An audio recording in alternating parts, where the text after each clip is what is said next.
Hey everybody, it's Andrew Brown and welcome to the free AWS Cloud Project Bootcamp as we continue on to week 4. I guess it's our week 5 because our numbering system is awful. But what's not awful is this bootcamp because everyone is sticking through it and we are learning some great things. So let's jump into it. As always, we will do our pre-ramble or slides at the beginning and jump into some fun stuff. So let me just change my screen here. So again, welcome to the free AWS Cloud Project Bootcamp. As always, I like to remind you that this is part of the AWS Ontario Virtual User Group. Because I live in a remote town where nobody cares about cloud, nobody knows what it is. That's why I run this virtual user group where we do monthly training. And so this is what this bootcamp is. It's just this user group extended over a period of time on the same project. So there you go. If you are looking for user groups to join that are closest to you, there is a big index here. So mine is here. If you don't have one near you, you can always join mine because mine is virtual, but there's ones all around the world for you to check out. I want to thank our sponsor, Adrian Cantrell, who, with the help of our sponsors, make these things possible. This is not cheap to run. It's free for you, but not free for me. So any dollar helps from our sponsors to be able to produce such a complex project over a long period of time. Adrian produces study courses such as the Solutions Architect Associate, Developer Associate, SysOps, basically all the AWS ones. And he's starting to branch out into other materials like Docker and technical fundamentals. So check that stuff out there. Other sponsor being Weak Cloud Data. They are a I don't know how I stumble over here, but they are a private school in Toronto specializing in data and cloud.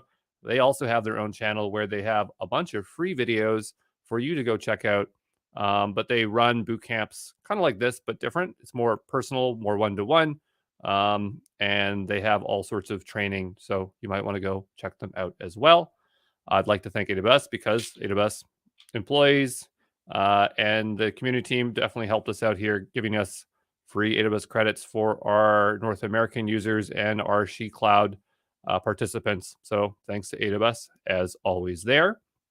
Just a reminder, this stuff happens every Saturday until May, probably all the way up to my birthday. That's when my birthday is. And it's noon as that is the time now. And we follow Toronto time. That's -5 UTC. These are recorded so you can catch up. They're in the official playlist. Just a reminder, read the FAQs, the outlines, code of conducts, the Discord announcements. I'm updating this stuff all the time. And, this is going to make sure that you can get your answers as quickly as possible and make sure you have the best outcome for this bootcamp. So without ado, our guest instructor again is me. Not only is it me, but we don't have Shala as of yet. I know she's running around doing some things today, but she might pop in later. So really, you get all Andrew today. So hopefully you are excited for that. So let's pull down the slides and jump into the code. So last week we were doing decentralized authentication. Before we jump into it, how did that go for people? Was it really? Can you from a difficulty level from 0 to 100? How hard was last week? We could get a number in the chat here between 100 being the hardest, 0 being the super easy. Just like to see some numbers here before we jump in. Just going to wait for them to roll in. 10,000, 100.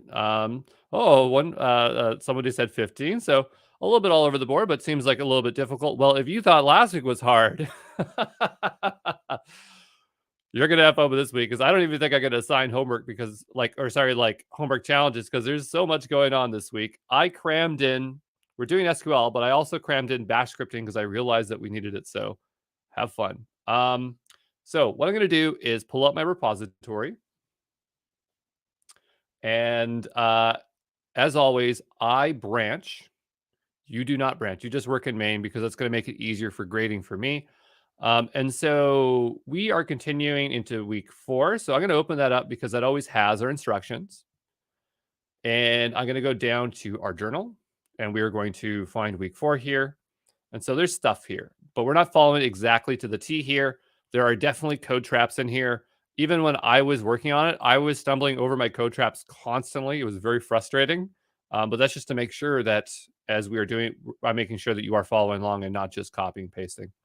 Okay, so coming back over here. So I need to pick up from the last week. So I need to branch from week 3. So the last thing I did was improved the UI, I believe. I think that's the last thing I did. And so I'm going to fork from that and we'll see what's going on there. And I think that I noticed when I was doing week 4, because I do this stuff ahead of you each week, that I know some things were missing here. So I might have to merge some stuff in. So I'm looking here. I'm missing a couple things in here for sure. So I will need to merge that in. So I'll have to do a little bit extra work, but you can see what it's like to do pull requests. So I'll just bump up my screen here. And while I'm doing this, make sure that you're logged into your AWS account and you get your environment up and running. I'm just going to fiddle here on screen as I get set up. So I'm going to make my way over to branches. I'm going to create a new branch. I'm going to branch from week 3 improved UI. We're going to call week 4 again because I'm doing it for the second time or third time or fifth time. I don't even remember how many times I've done this. And we'll create that branch. And I need some things to merge into there. So now that I'm in that branch, I'm going to go to my pull requests. I'm going to create a new pull request. And I'm going to go down to week 4 again. And I'm going to bring in, I know that I need this stuff, the Postgres and DynamoDB. I think that, yeah, I know that I need this one. So I'm going to bring that in here. I'm going to create that pull request. Again, you don't do this. I'm just doing this because I messed up my code. I branched from the wrong one before. And so I'm just making sure that I have my code in there. So I'll create that pull request. I'm going to take a look at what is being added. Files changed here. So that is going to make sure we have Postgres. You have to have Postgres. This is something that you did in a prior week when we did containers. So you installed the Postgres client earlier. We need that notifications endpoint should be there. This looks good to me. This has DynamoDB and Postgres. So this is what I need. So I'm going to go back all the way up here to this, and I'm going to merge that.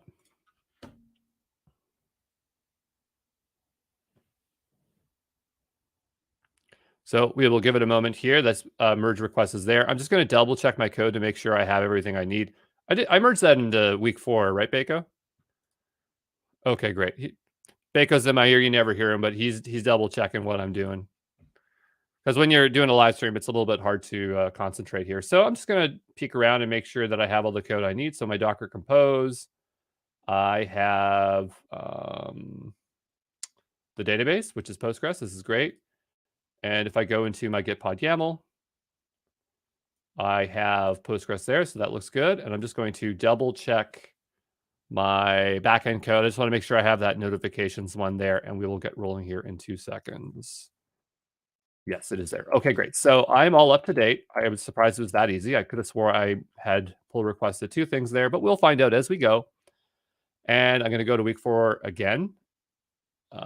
Back, I'm just going to shrink the size here, refresh. I'm going to hit the Git pod button. So hopefully you all still have Git pod credits and code spaces credits if you're running out of there. I know Jason made a really, really good article about using local development with dev containers. So we definitely have a lot of options for you to get through that stuff. Of course, I'm focusing on Git pod because it's easiest for me. And I'm not sure my font's so small because I made sure before I did the stream to bump these things up, but I guess it did not take effect. So I will do that quickly here for us. There we go. And we have nice big fonts so we can see what we're doing. And before we started the stream, I rotated my credentials so we could save time on that. So what I want to do before we do anything else is I want to set up an RDS instance. And the reason I want to do that is because they take forever to spin up, and I just want to get it out of the way. So what we're going to do is start up that RDS instance or spin one up, and then we're going to temporarily stop it so we have it in place.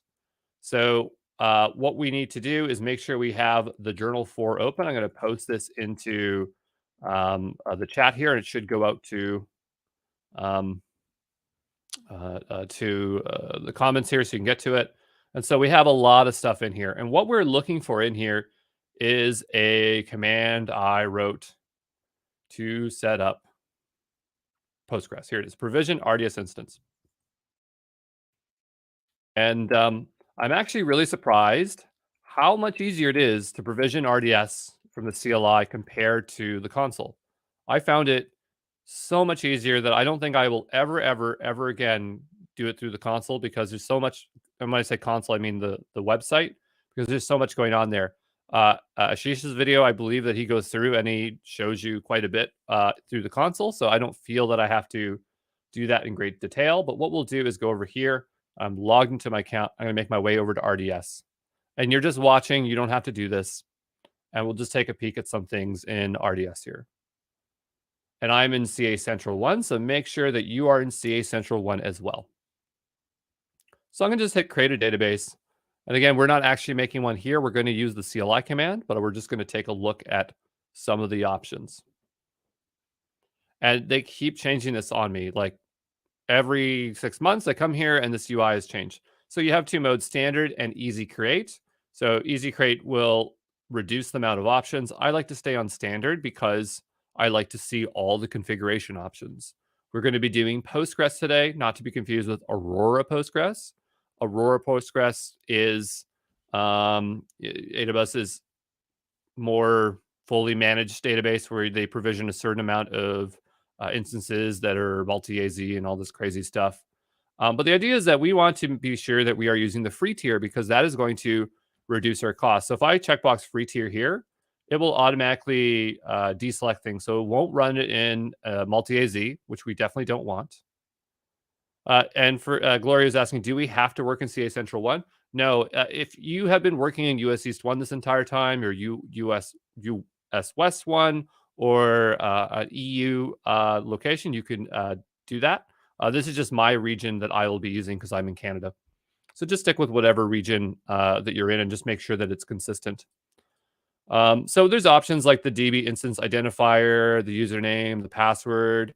There's an option to have Secrets Manager manage the password. In practice, I would use this because I find it so easy to go in Secrets Manager and if I forget what the password is, it's stored there.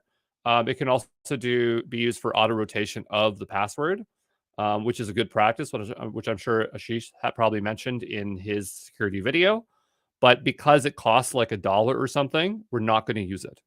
But in practice, if I had a budget for $1, I would definitely use it because it is very convenient. This used to be DBT2 micros. Now they're DBT3 micros, and this is the free tier. I'm pretty sure T2s are probably free tier as well, but we're going to stick with T3. Just realize that AWS updates them, and not always does it become like if they made a T4 doesn't mean it automatically becomes the free tier. So you just have to watch out for that. For this, it uses GP2 general purpose by default, so that is good there. We have a bunch of different connectivity options. I don't remember all these options before the last time I looked at it. So it says about connecting to an EC2 compute resource. I don't touch these because I never had to deal with them before, so I just don't care. We have two options, IPv4 and dual stack. Dual stack is pretty good when you have IPv6. Probably in production, I would probably put it IPv6. So I don't have to change it later down the road, but IPv4 is totally fine. Yeah, just to confirm, we're just looking at this. We're not actually doing this because we're going to run a CLI command, which is a lot easier to do. There's a DB subnet group, so there's a default one. Sometimes it's easier to create your own subnet group, and it just makes things a bit easier, but I'm going to leave it alone. We are setting the public access to true. Now this is a thing where it's like if you want to make your life really easy, you make it publicly accessible. There are still mechanisms in place to make sure that people are not able to access our database. But the reason we're making it public accessible is because it just costs it like working in a non-publicly accessible state. There's just additional costs that we may incur, And again, we're trying to save money, and it's not a big deal to have it publicly accessible for the scale of application that we're doing. So remember, security is a trade-off with cost and risk, and the risk is low here, so we're going to make it publicly accessible. We're going to use the default VPC security group. Generally, I like making new ones here, but there's nothing wrong with using the default ones. Your account should be pretty simple, so it should not be too complicated. We can choose our preference for AZ. Do we need to delete the default VPC and recreate a new one? No, we don't need to delete the VPC, and it's not recommended that you do that. When you're looking at different providers, so like GCP, they want you to delete it. It's best practice not to start with the default one. Whereas AWS, the default one is suggested. So that's kind of in reverse there. Port number is 5432. I don't know if Ashish mentioned this, but if you want to increase your security, what you can do is just change it to a different port number, because then people, if it's 5432, people then know it's Postgres. So if you change it to another port number, then it obscures it and it's not as clear as an attack vector. So again, I don't know if Ashish mentioned that, but in practice, I would probably change the port number to something else besides 5432. But for simplicity's sake, we're going to stick with the standard here. There are some options for database authentication. So password authentication is us putting a username and a password in. Yes, we are making it publicly accessible. It's totally okay, because that security group is going to keep us safe. Even if we expose our password, like our endpoint URL string, which I am doing in this video, you're still not going to be able to connect to that instance, because the subnet is going to keep me protected. But I have to show you because it's the only way I can get through the video. Of course, don't share your password and username with anybody for your database, but that's what we're going to do.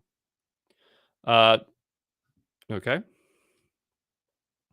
Security through obscurity doesn't work. Well, again, we have to make trade-offs here, and this does help to some degree, but yeah, it is what it is.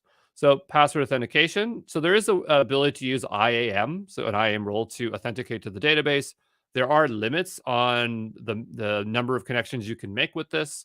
I'm not really sure what the use case would be. I guess if you're just building an application that is low throughput, low connections, that's fully using AWS services, that's maybe not a web application, probably a good use case for that.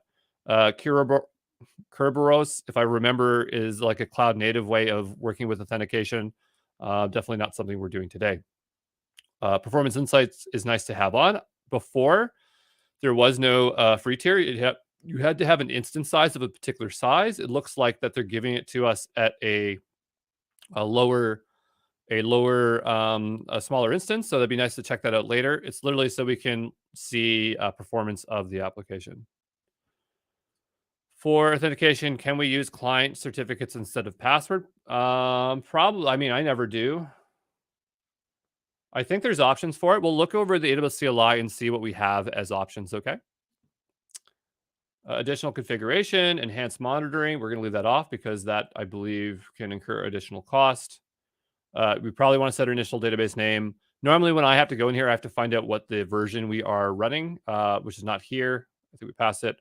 We're going to be turning off backups, because backups, they make this thing take forever to spin up, because when the RDS instance first spins up, then it takes a snapshot.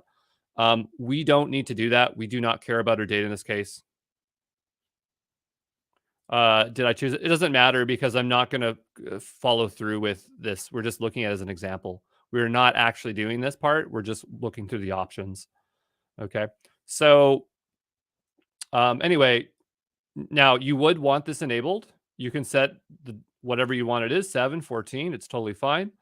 But for this, we just want it so it spins up really quickly.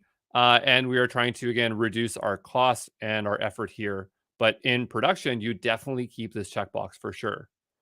Enable encryption. I don't know why anyone would turn this off, but we're going to keep it enabled. We can export logs. These are actually quite useful, like Postgres logs, because we can see access to the database and things like that. Upgrade logs useful as well. I'm leaving them checkbox because, I mean, it probably isn't a big deal, but like, I just don't want us to forget about these logs and incur cost.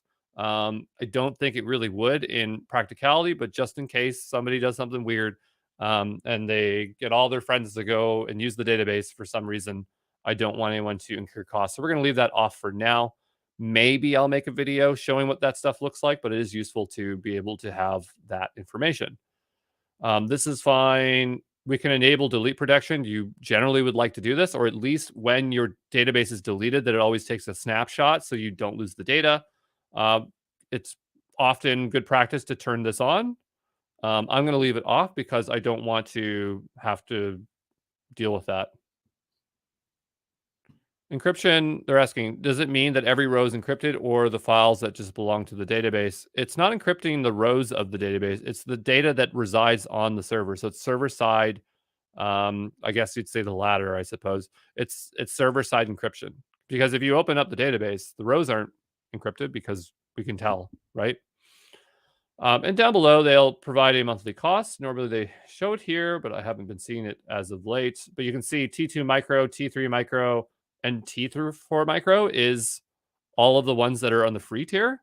T4 micro, that sounds really good. If it's a higher number, it has to be better, right? That's just how it works. Can we do DBT4 micro? Ooh, we can. Is that the one that it was talking about, though? 3, T4. So I'm not 100% sure what the difference is. Sometimes it's fun to look these up versus T3 micro.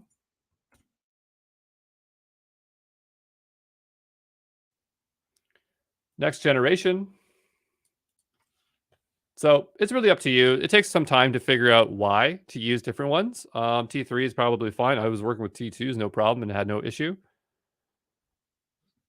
And for the Discord, you have to be in the student portal. We have a thing that generates out links so that you can get in that way, but it's pretty much closed. Registration's closed. Which is better, Aurora or RDS Postgres? One is not better than the other. It just depends on your use case. RDS is a lot more cost effective than Aurora. Aurora has a lot of, it's like more fully managed for production use cases. There is a point where the cost of RDS and Aurora basically kind of like are the same. I can't remember. I remember like at one point the instance size is the same and it makes more sense to go with Aurora. But generally, it's just based on the use case, and we could talk all day about the use case there. Okay. Anyway, so we walked through that, and so hopefully you have a general idea of the options that are here. I'm going to open up the AWS CLI, and we're going to type in RDS instance to look at what we have here. Probably going to be this one here, create database instance. And so the thing is, if you walk through these, you might find some different options because the console is not reflective of the API, vice versa. But for the most part, they'll be similar. And so somebody was asking about like certificates. I just can't remember if I saw something for certificates in here. I mean, like there's this option here. So I'll go down here. Specifies the certificate identifier to use the database instance server certificate. So there's stuff like that. But yeah, you might find something that is not as obvious, but is very obvious in here. So when I went ahead and I assembled this here, I just walked through and I just looked for the things that I wanted. So, you know, I would go through each one and I read through every single one of these, and that's what you do. And some of these you don't have to set. So like, for instance, if I go down below, sometimes there's a default value. The default, it might indicate where it is. So like if we go to this one here, I can't remember, but my point was is that there were some defaults in there. And so that was something that can be done there. All right. So what I want you to do is I want you to grab this command and we are going to go over to Gitpod. We are going to create a new file. Okay. And we are going to paste this file in here. While I was grading and providing feedback for students, I noticed that some are committing their Scratch files by accident into the repository. Please be careful. Make sure you don't commit files you don't intend to commit. And sometimes it might contain sensitive information. So we are going to have a password here. So what I'll do is I guess I'll generate one out. But let's go take a look at what RDS's requirements are for the password. So if I go down here, it should tell us. I'm going to just shrink this here for a second. Looking for the password. So down below here, if I click into this, the requirements are the password must be at least 8 characters long, as in my password. That's it. I kind of feel like there's more. If we go over to AWS CLI, it might tell us. 8 to 30 characters. Wow, it's really that simple. I could have swore there was more going on there. Do you need a database parameter group to enable the certificate? I don't know. Um, can't be modified to create a new parameter. Okay. So many of RDS options we go into this week will not be security best practices as we're trying to keep costs low to zero. Yeah, that's right. I like it's us writing that, and I'm just like expanding that because other folks are on my team are writing it in there. So anyway, between 8 to 30 characters. I don't feel like I need a password generator for this. I'm just going to make something up here. And again, this is a secret password that you do not want to be storing in here. Like you don't want to be saving it in here. We could set it as an environment variable, but we are going to set up a connection URL string. So I'm just going to write it here for the time being. So I'm going to type in something like good database password 1. I think there's a, maybe I'm going to just do DB. Again, don't do what I do. Do something else. Okay. I didn't put any crazy characters here. I don't know if that's going to cause an issue. So I'm going to do exclamation here, like my password. And so that's what we'll use for that. I'm going to double check to see if there's any traps in here. So we have the Postgres version. We're using the version engine 14.6. If we go over here, there are newer versions. And we can go take a look there. Version. Okay, there's clearly version 15 and stuff like that. I think I was reading that 15 is, I mean, it is out now, but maybe it's not there. And so, I mean, I'm not too worried about the version because sometimes if you have the latest version, your Postgres client might not work, and then you have to update that. So it sometimes is a game of playing, making sure that both your Postgres client that can connect to it will work, and using the most up-to-date version. If you can, always use the latest version as possible. We're going to go with the default here, which is 14.6, and so I wrote it in here as 14.6. The master username could be root if you like. We can change it to whatever we want. I'm just going to leave it as root. Again, if you obscure the stuff more, it gets better. I'm going to just call it credder root. So it's a little bit more obscure. 20 was the default that we saw before there. CA Central is what I'm doing. I don't think you have to choose an availability zone, but I'm going to put in mine. So whatever yours is, like CA Central 1 or whatever, just put like an A on the end of it, and that should work. If you're like US East 1A, EU Central 1A. Can we set the DB security groups? I mean, we should be able to. Yeah, we'd probably have to create it as a separate command first, and then as a follow-up, I want to reference it in here. That's usually how it would work. GP2 or GP3, we're going to stick with general purpose 2 because it's free tier. I don't know about 3 for free tier. We don't want multi-AZ because that would cost money. I'm leaving this port 5432. It's going to be publicly accessible, storage encrypted, because we want encryption turned on by default. We want performance insights. It has a free tier. We're going to have the retention of 7 days. I don't think I have to explicitly set this because it would default to 7 anyway, but I did that. No deletion protection. So all the stuff that I said before that we wanted to do. The reason I'm reviewing this line by line is because I can't remember where I put my code traps. I just don't feel like having to work through those issues if I mess them up. So now that this is all set up, what I'm going to do is go ahead and right click, copy. I'm going to type clear here. I'm going to paste that in. I'm going to hit enter. And fingers crossed, says error occurred. The security token includes the invalid request. Okay. So let me type in AWS STS get caller identity.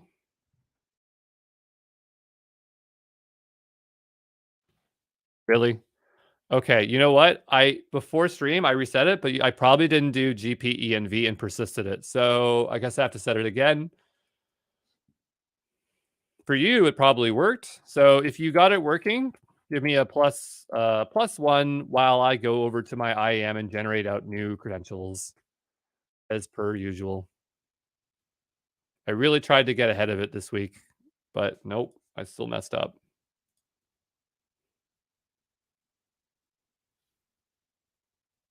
We're not in any folder as of now. It's just we made it a file, and we're just putting it as a scratch pad. So right now, it's just this isn't existing anywhere. This file.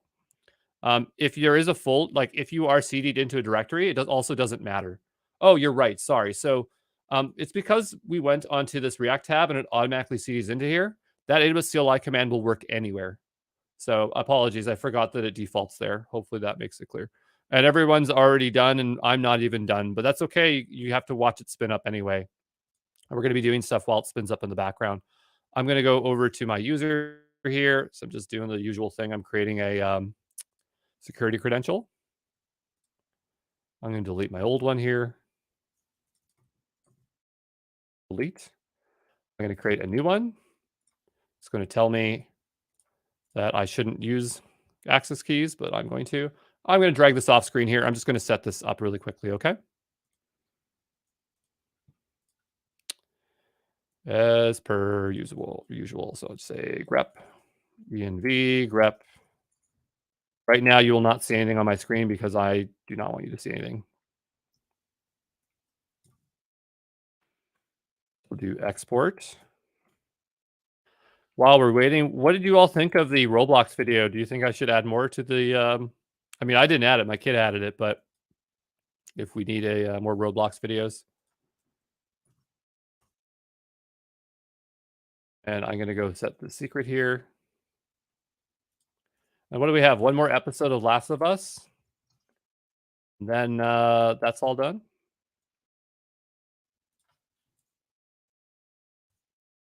I'm almost done here. Send the GPEMVs.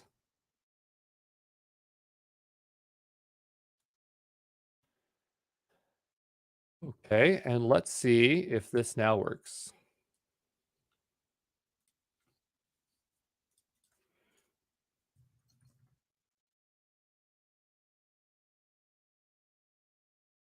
Not even come close to spelling it right.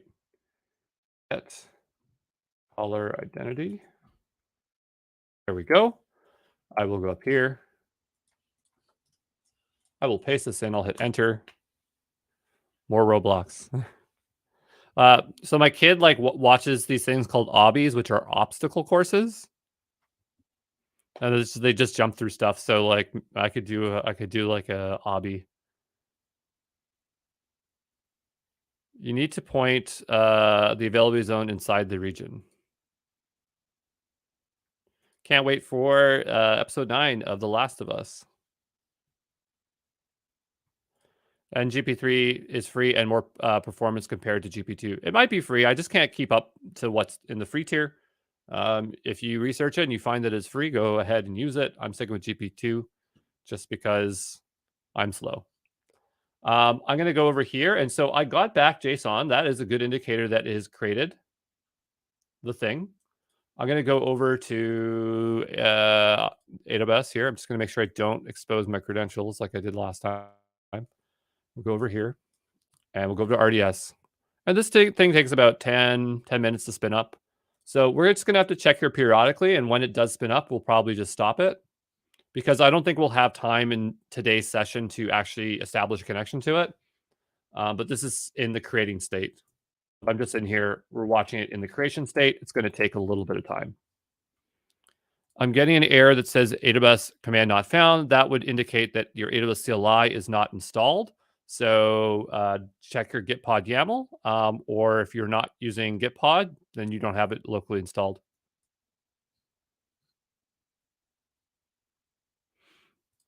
Yeah, and so the thing is that, use the region that you're in. If you do CA Central and you're not in all your other stuff's on CA Central, it's not a good idea. Stick to one region, whatever region that you determine you want to run everything in. Okay, so coming back over here, This is spinning up. So what can we do while this is spinning up? Quite a bit, actually.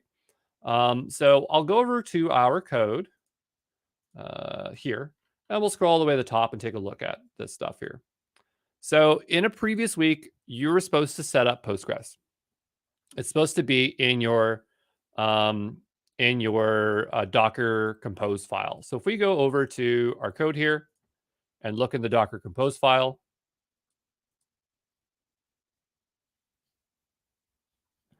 and we scroll on down here, we should see database. Can I get a +2 if your Docker Compose file contains the Postgres database definition here? This is a check to make sure that you have it from a prior week. If you don't have it, you got to go find it and dump it in here. Okay, great. So everyone's on track here. Postgres password. So what we want to do is spin this up. Now we don't need DynamoDB right now. So what I'm going to do is just comment this out.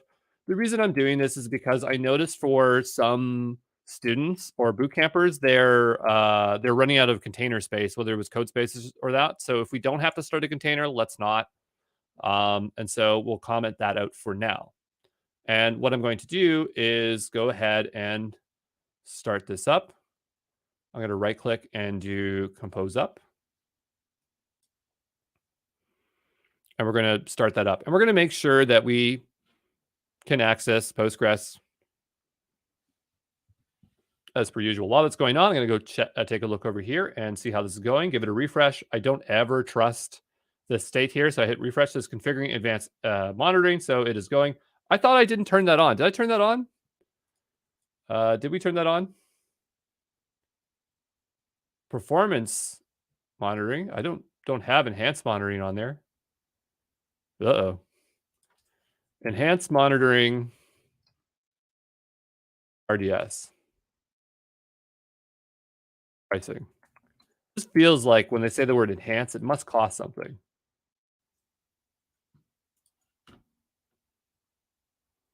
Real-time metrics. Cost of it are stored in CloudWatch logs instead of CloudWatch metrics. The cost depends on the following factors. You are only charged only if you exceed the free tier of CloudWatch logs. The amount of information transferred to the RDS instance. I don't remember having to see. Now, if I didn't go there and refresh it, I wouldn't even known that it was on. I would have thought that it was off by default. So let's go take a look here and see if they actually have an option for it. Enhanced. Enhanced. I'm looking for a flag. You'd think there'd be like a flag up here.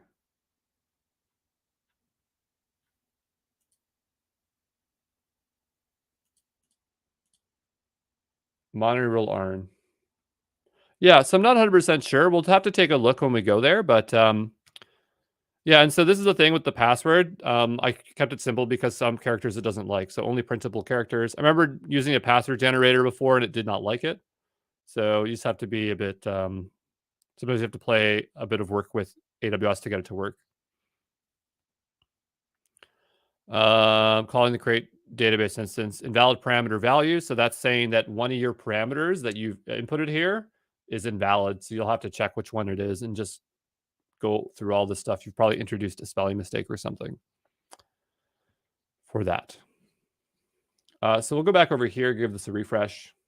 Oh, so this is now available. We are not going to connect to this right now. So what I want you to do is click into it. So here's the thing. When you have an EC2 instance, that's a virtual machine on AWS, you can start it up, stop it, and terminate it. Starting it up makes it so that you can use it. Stopping it allows you to, it's like shut it down, but not delete it. It's like turning your computer off, but you still have the computer. And when it's in a stop state, it doesn't cost you anything. If you terminate it, then it's like them taking the computer away. So RDS runs on EC2. And at least that's what I think it does. I don't know if it like runs on containers on EC2, but it runs on EC2. And you have the ability to stop it, but only temporarily. I don't know why they do this, but this is how they do it. They allow you to stop it temporarily, and they'll stop it for 7 days. So what we can do, and we are doing this right now, is we're going to stop this and it says that I acknowledge that after 7 days, it will restart. And we can snapshot as well. We don't need to do that. So I'm going to hit stop temporarily. And so this is just one of those like price traps or spending traps that if you forget about it, it'll turn itself back on and then you'll start to incur spend. But we'll just turn it off. I think that when it starts up really fast. I don't know how that works, but that is what we're doing. Okay, so this is now out of the way. We don't have to worry about this for a while, but just keep in the back of your mind, make a sticky note, set it on your phone. Don't forget about that RDS instance. Okay, so we were getting Docker spun up here. I'm going to go see if the container is running. Okay. And Shala, if you want to come on in, I got you a link. If you're busy, that's okay too. So back here, the backend didn't start up for some reason. I'm going to just take a look there. I have a redundant one. That's not a big deal. I know how to fix that in 2 seconds, so we'll just ignore that. Don't worry if your backend's not running right now. I'm not too worried about it. All I care about is Postgres right now. So Postgres is running here. I'm going to go to my Postgres tab. Sometimes these tabs really do matter because we might be loading environment variables into them that are only in this tab. It's based on git pod YAML. So I'm going to try to stay in the tab that we're supposed to be in. And so let's make sure that we can still connect to our Postgres. Now, last time we used the this database explorer, and we will play around with this a bit. We've installed it before, but I want to make sure that this connection still works. So I'm going to look for our instructions. Welcome, Shala. Shala made it to the stream. Hey, can you hear me? So what we want to do is make sure that we can connect to this Postgres instance. And so we're going to use PSQL. On a day-to-day basis, I don't really need to use this. I like to use database explorers, but I think that it's good practice to know how to do this. So sometimes I will spend like a week and I'll just use PSQL client. And then other times, for the majority of the times, I'll use a database explorer. But it is very useful to know PSQL directly because very often you have to get into SQL instances where it's not always easy to use a database connection tool, like a database tool. So what we'll do is we'll type in PSQL here. Oops, mine's kind of displaying weird. We'll type in PSQL -U. That stands for user. Why is it a capital? I don't know. They could have made it lowercase to make our lives easier, but that's what they did. And the default user is Postgres. Now, it's weird. Like, I'm so used to doing it this way because at one point you had to do it this way. You can put a space now. But because I'm so old and I just keep thinking about how it doesn't work. It's like people in Britain where they have a hot tap and a cold tap, and they think the hot water is not clean anymore, but that's no longer true. Sorry, UK folks, but it's just like out of habit, you don't drink from the hot water. So here, I just leave the space out of there, even though we can definitely have a space. Now, if we do this, it's not going to work. And the reason why is I don't remember, but what I do remember is that the solution is to put in host localhost. Jacob, why do you think this is? He's going to say to me, do you remember why I had to do this?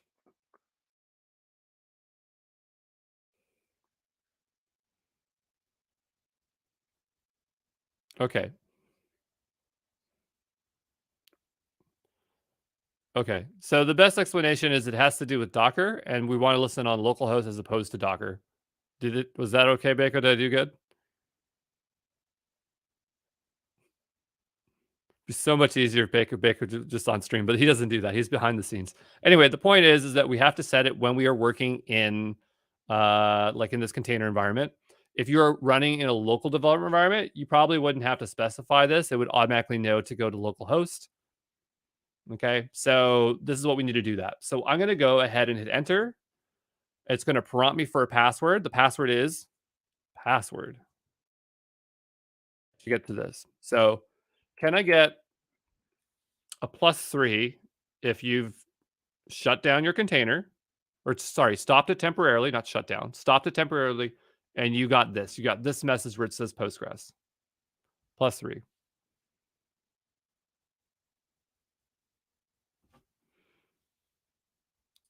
Oh, Laura, you're having some trouble with AZs? I missed it. An error occurred when creating operation US West 2 not valid. So for that, you need to put an A on the end of it because availability zones, like US West 2 is your region. The availability zone is going to be US West 2 A. So for that, you want, I'm going to write it here, US West 2 A. And it's totally okay if you don't have that RDS instance created because what we're doing is kind of separated right now. So you can always make it later. So you're not hung up there. Okay.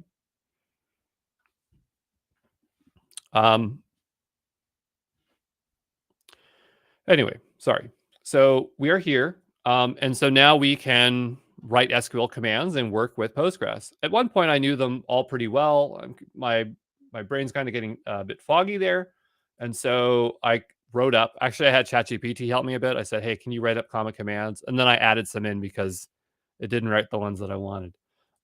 So we have a bunch of commands. And if you use Postgres, or sorry, MySQL, they don't use this backslash thing. They just have, you just literally write SQL. And so when I first started using Postgres, I didn't like this. I thought this was kind of cryptic, but now I love it because it's shorter. So if you're coming from a MySQL world to Postgres, you have to get over this little hump here. But the idea is that these are like little short commands, and then we can write our SQL. So let's just see what databases we have here. And we're going to do a \L to find out. So we'll go here and we'll type in \L. Okay. And so we have Postgres, template 0, template 1. I'm sure I made a video about explaining these things. I don't remember what they are, but they do something. They're always there. Don't worry about them. Okay. Another interesting thing that I didn't mention is that we didn't specify the encoding when we created our database. And I think if we go back to here, there was an option for the character set. This has happened to me every single time. Every single time I've ever built a web app, I always forget about setting the character set. And then I find out that it's like a Latin character set. I'm using UTF-8 and you run into problems. So probably we should have explicitly set this. If we have problems later on, that'll be a great learning example of like not forgetting to do this. But I didn't forget it. I just decided to leave it out. But generally you want to be explicit about your character set and also probably your time zone or something like that. There's probably like a time option here to set the default time zone for the database instance. So those are two things that you like to solve right away when you set up a database, but we're just ignoring them for now to see if we run into problems, because then it's something we get to fix. And once we run into that problem, we'll learn it. We'll never forget it, hopefully again. Hey, Andrew. Mm-hmm. It looks like our faces are blocking the commands. Oh, they don't need to see them. Okay. And, okay. Apologies.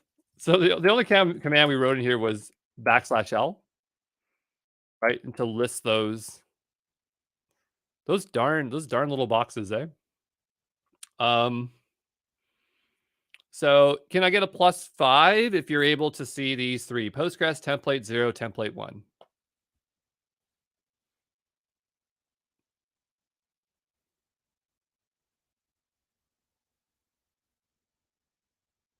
Great. Okay. So what we'll do is we'll go back over to our documentation here.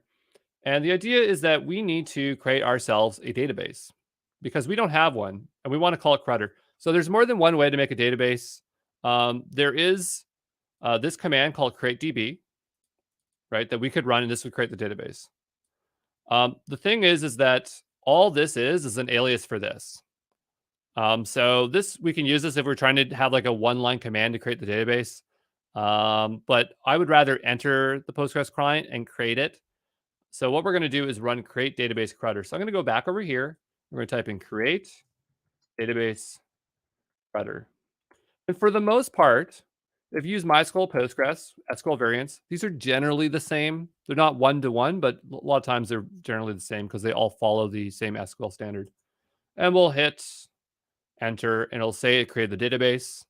And then from there, I'll do \L, and we will have a CRUD database. Oh, give me a +6 if you have a CRUD database.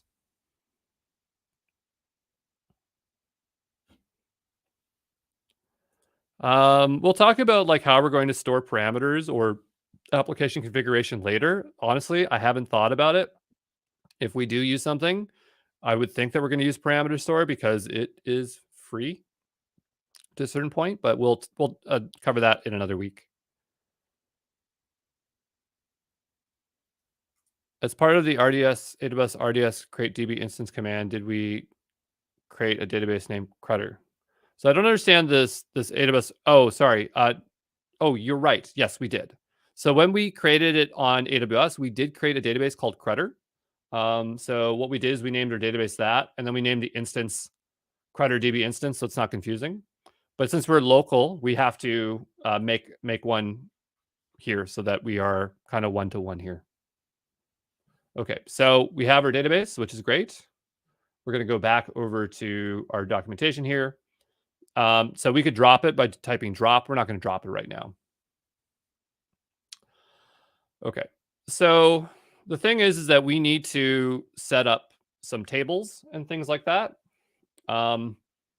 And so I do have this up here. I don't think I intended to have it up here. I guess we can have it here. Yeah. So the thing is that we need to create tables and stuff like that.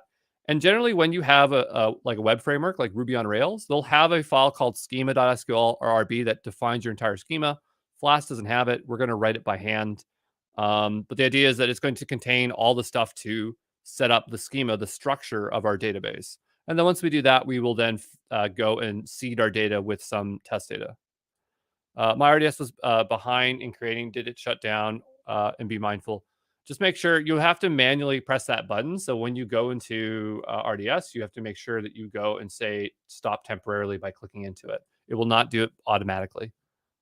You have to click a button to do it. So coming back over to here, we want to create this schema.sql file. So on the left-hand side, in our back-end Flask application, I'm going to make a new folder called DB. We're going to make a new file here called schema.sql. And we're going to keep writing things in this file and then load it and unload it as we work through it. And I appreciate that. Thank you, Gloria. Okay, so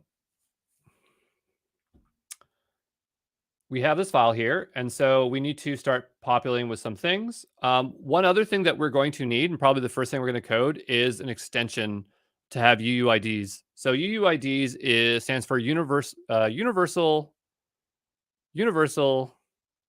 something something. I forget what the other U stands for. Anyway, ubiquitous, unique, universally unique identifier. And the idea is that it will generate out, instead of using like an ID 1, 2, 3, 4, 5, it's going to generate a big long string or number thing that's random, where the probability of having a conflict is next to 0. And the other part of it is that we can obscure our number count. So when you design applications, you don't always want to use IDs because then it can be used to identify things. So like for instance, if I had a competitor and they were building the same thing as us and we ID'd all our users 1, 2, 3, 4, 5, if I made a new account and I could figure out that my ID was 7489, then I'd know how many users there were generally. So it makes sense to try to obscure your ID. It's good practice to do that. But anyway, what we'll do is we'll add this extension. I didn't really cover a thing on extensions, but the idea is that Postgres comes built in with some extensions you can turn on, and one of them is UUID. It's also important that we make sure that these extensions are available on AWS. I don't know where to check that. I just know that this one is on AWS for RDS, and I use it all the time, so it's okay. So what we'll do is we'll go ahead and grab the second one. We'll paste that into our schema. I listed both because you can create it initially, But the idea is if you have to keep running the script again and again and again, it's good to code it in so that they have these statements to say like, if it create this only if it doesn't exist, because if it already exists and it ran again, it would result in an error. So we're going to make sure we're pretty proactive of putting these things in like if not exist. So place that in there. We'll save it. We will go down here to Postgres. We'll do \q to quit it. And now we want to run this schema file. So just make sure that you are in your root directory. If you're clicked over here, you might be in the front end folder. You need to be at the root here before we run this. And we're going to type in PSQL. And we want to do capital U. We'll type in, what was it? Postgres. And then we want to do CRUDder as the database name. We'll do the left angled bracket. And then we'll do DB schema SQL. I think that's right. And if we go over here, I probably wrote it in here somewhere. Right here. So this is what I wrote it a little bit different, so we can just grab this one to make our lives easier. I don't know why I'm making us type it when we just can copy paste. The idea is that we're doing PSQL. We're saying, take this. The reason the arrow points this way is like, take this and put it into here. Okay. The direction of it. It's interesting. When you dump, it goes the other way. So when you want to dump things out, you point the arrow the other way, or the angled bracket. If you don't see the PSQL command not found, then it's probably not installed. So you have to check your Git pod YAML file and see if you had it. We did it in a prior week. And we should probably be in the backend directory. You're absolutely right, because I'm not specifying it there. You're actually right. Sorry about that. We'll do backend Flask because it's relative to where you are, right? So if you notice in this command, I got to go paste it in again. We didn't say backend Flask DB, so they're right. And yeah, exactly. If we were in the root, then we'd be running it. I actually want you to be CD'd into the backend Flask. I apologize about that. Yeah, my fault. Sorry. I just forgot. So just make sure that you are CD'd like I am into the correct directory. So just make sure you're in backend Flask. It's up to you what you want to do. We are y'all using Git pod. Okay, so what I'll do is I'll hit enter. It's going to prompt me for the password. I'm going to type in password. And from there, it says it created the extension. Okay, so we have successfully ran an external script. Can I get a +10 if you are able to run this script and you got back create extension?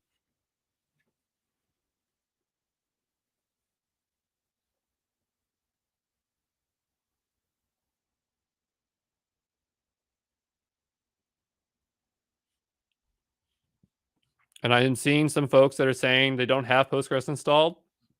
We installed it in, what was it, week 1? It wasn't in the main live stream. It's in my Git pod YAML. You could go to my code and get it right now. It's just right there. You just click and you grab it from here. It's this right here. And you probably want to grab it from here because it is a pain to install. Bako was the one who figured it out. He had to wrestle with this and get this client installed. So you can figure it out on your own with commands, but it's easier to do that. So anyway, now we have the extension installed, but it's going to be kind of a pain if we always have to go and hit up and then type the password in every time. So maybe there's something easier that we can do. The first thing that we can make this a lot easier is if we use a connection URL string.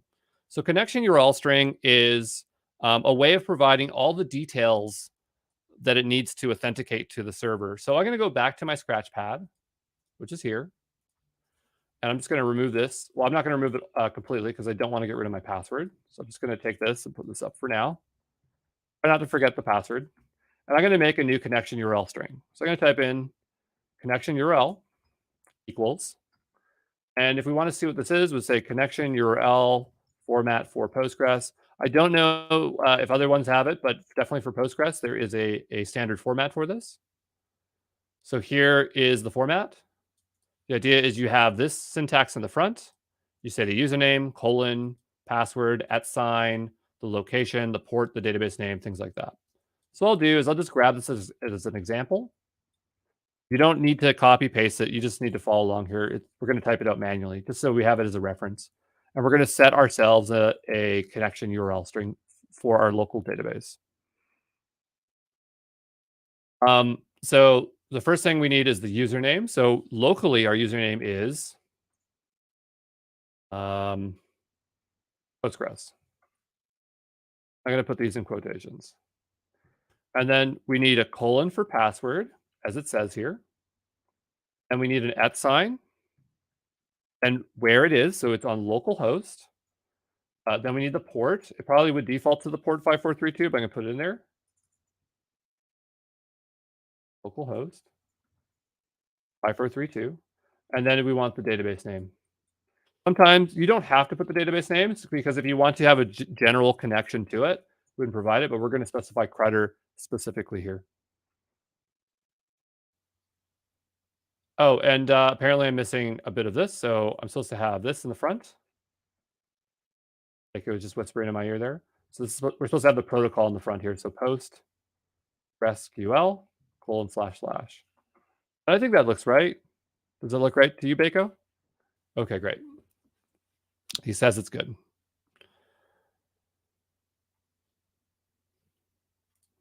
And yeah, I was missing the first part. Good call.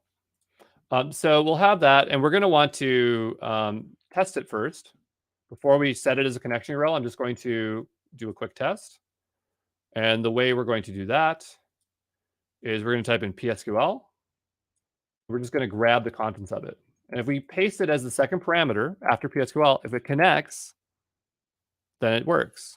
I hit enter, and I got in. Didn't have to put the password in. That's so much nicer. And yeah, so Gloria's just showing the syntax here as well, just a bit bigger so we can see it. And notice that she's using 127.0.0.1. That's the same thing as localhost. Some computers are finicky. They don't like it when you type in localhost. So it could be 27.0.0.1 or localhost. Just depends on what you need to do. I'm using localhost because it's working for me, but you might need to change that. So that works. So I'm going to set this now as a environment variable here. And I'm going to try this again, and I'm going to type in PSQL connection URL. Oh, sorry, I'm in the Postgres terminal. I had to type in \Q to get out of there. Sorry.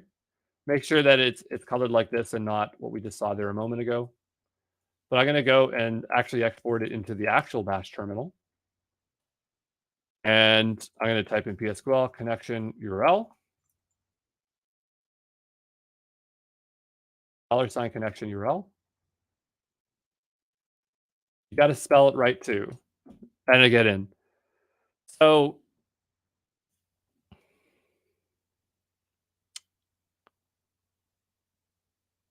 I guess my question is, can I get a +11 if you're able to get in with the environment variable this way?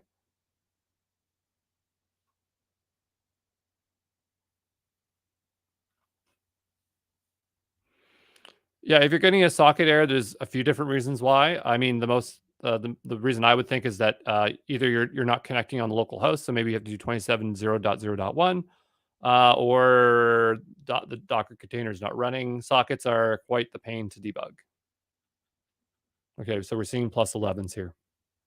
So this is now something we can use later down the road to set it. So we could also set it for our production one. I don't know if it has the endpoint still when it's stopped. It does.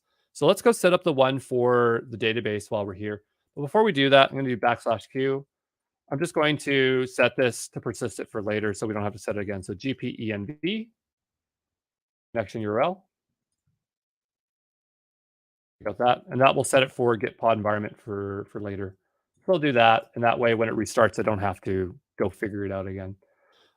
We can make this also for our production one. So I'm going to do the same thing, production connection URL. And so we set our thing as, what was it, crutter root. And then we want our password.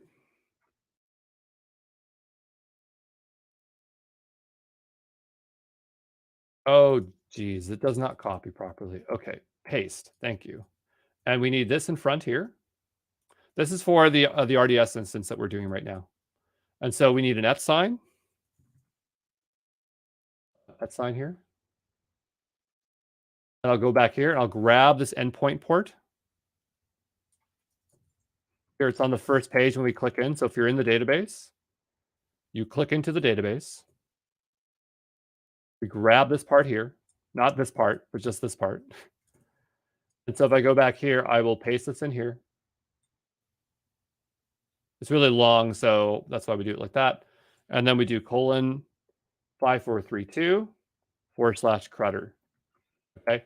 And so this is something that we're not going to test right now, but I'm just going to set it here so I don't have to figure it out later. So I'm just setting it here. I might do this more than once just because if we use this later on, people might get lost and have it broken. But I'm saying this. So the idea is that we have one for connection URL and one for prod connection URL. Okay. So can I get a +12 if you're able to do the prod connection URL? If you're not able to do it right now, it's not a big deal. You can go back and watch the video because we're not going to get to connecting to the database in this video, our production one. So you'll have time to go back and I'll probably repeat it. But if you were able to do it really quickly with me here, give me a +12. Okay, great. So we have some people are able to do it, so that's great. Again, it's okay if you're not able to do it right now. I want to get into bash scripting. So I'm just going to leave those there for the moment for me. And so now the thing is that we're going to be using this schema file quite often because we're going to be adding and removing from it. So we want to be able to quickly add and remove, like set up the database, tear down the database, and load the schema. So I'm going to make a new folder here called bin. And so bin is short for binary because we're going to be putting bash scripts that execute. This is a pattern especially common in Rails and other things where the idea is that you just put bash scripts in here with no extensions that will execute. So I'm going to create a new file here. I'm going to call it db create. And then I'm going to make another one here called db drop. And I'm going to make another one in here called db schema load. So we'll create those 3 files, no extensions on them. Okay. And so give me a +13. I know it's not a lucky number, but +13 if you have these 3 files here.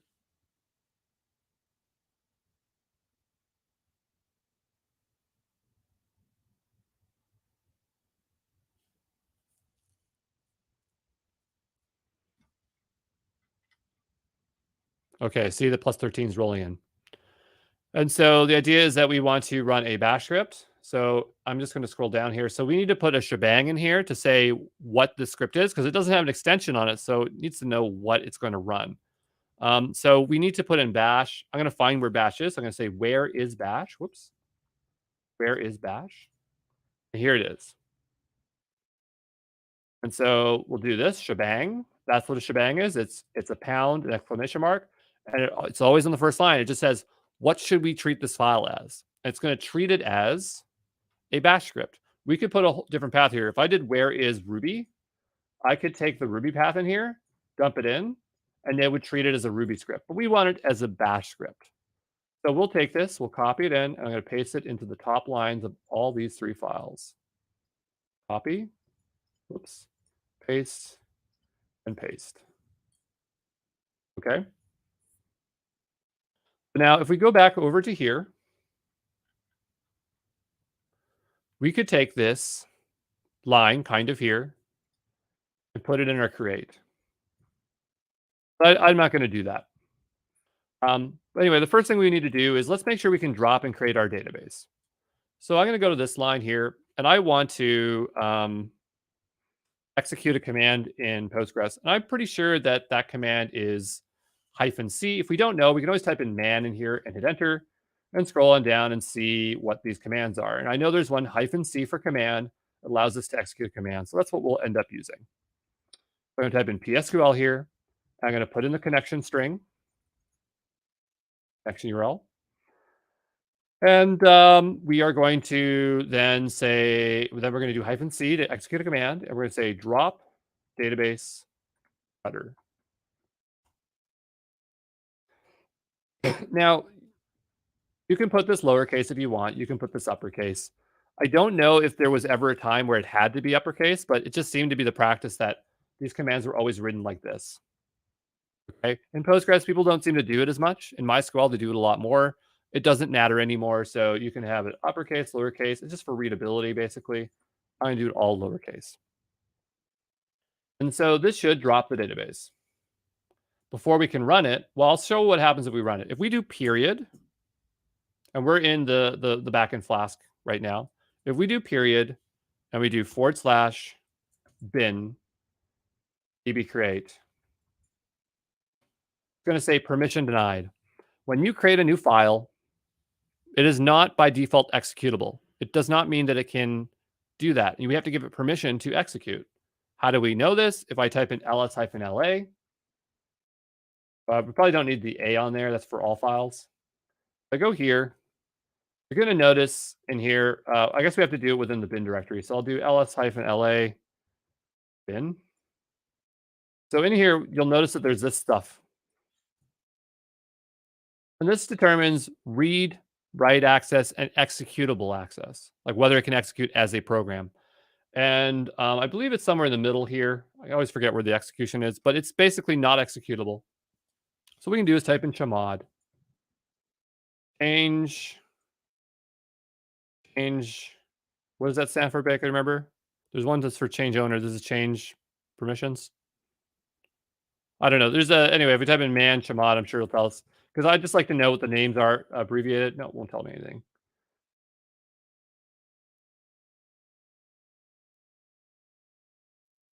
Well, we don't want to change the owner. We would just want it. So there's people saying change owner, but it's actually change mode. Change mode. That's what it is. And the idea is, and these are basically permissions though, even though it says change mode. So change mode permissions, I suppose. I'm going to do a U plus X. Someone's already ahead of me. Elam's giving me a plus X, but I'm doing a U because I want to do in the scope of the user. Why? I don't know. I've done it for 100 years. There's a reason for it, but basically we just need the plus X, but I'm going to do U plus X.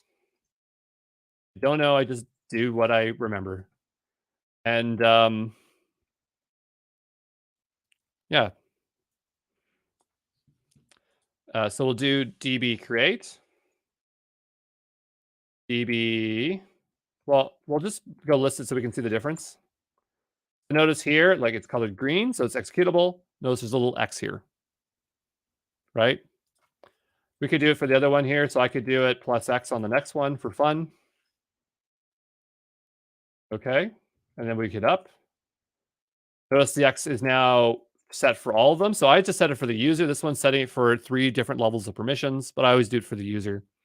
And then you can even use these numbers. So we could say here, db schema load. Oops, sorry. We'd say chmod 644. And thank you for bringing me the numbers because I wouldn't have looked them up, but I know them. And we would say here bin db schema load. We hit up. You'll notice for the most part that last one wasn't executable, so I'm just going to, I don't even want to figure it out. I'm just going to do U plus X on this. Oh, someone's saying 400. I don't know. I don't want to play around with the numbers. I always forget what they are. Let's just get them executable here. And so you should see these all in green, at least on my screen, but you're looking for these X's in here. Okay. There's a lot about permissions to learn about. But anyway, my point is that you should have these all green or X's. If you do, give me a 17 plus. These numbers don't make sense, do they, Shallow? No. I should just start using letters too, eh?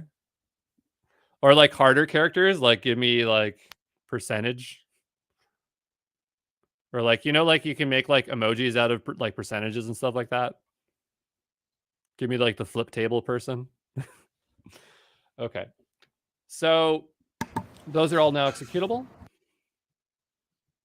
I'm just going to see if this drop works. So now we'll go back and we will do Like how it's like Postgres week and we're doing like a lot of bash scripting. Try to squeeze it in somewhere. So we're going to go back here and do period bin db create. Enter. And so that didn't do anything because there's nothing in that file. So that's totally fine. I'm going to do drop because that makes more sense. Says cannot drop the currently open database. Cannot drop the currently open database. So the reason it cannot be dropped is that we are connecting to the current database. In our connection URL string,